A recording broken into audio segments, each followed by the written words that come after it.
Hello friends, day 1 of my weight loss challenge. நான் 67.5லேருந்து start பண்ணியிருக்கேன். வீடியோ எடுத்து வச்சுருக்கேன் வெயிட் லாஸ்க்கு என்னென்னலாம் டயட் ஃபாலோ பண்ணுறேன் அப்படின்ட்டு. எனக்கு வெயிட் லாஸ் ஆச்சு அப்படின்னா நான் வீடியோ போடுறேன், அப்படி இல்லைன்னா அது வேண்டாம்.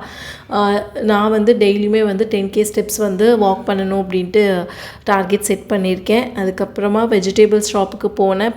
வீட்டு பக்கத்துலேயே தான் இருக்கும் இந்த ஷாப். வெண்பூசணி ஜூஸ் வந்து எப்பவுமே வெயிட் லாஸ்க்கு யூஸ் ஆகும் அப்படின்ட்டு நான் கேள்விப்பட்டிருக்கேன். ஸோ அதை வெண்பூசணி ஜூஸ், கேப்சிகம் அது எல்லாமே வந்து வாங்கிக்கிட்டு வந்தேன். இந்த ஷாப்பில் வந்து எப்போவுமே ஃப்ரீயாக கொத்தமல்லி, கருவேப்பிலை நிறைய கொடுப்பாங்க. அண்ட் ஃப்ரெஷ்ஷாகவும் இருக்கும் வெஜிடபிள்ஸ் எப்போயுமே. அது வரல நான் இங்கே போய் வாங்குவேன்.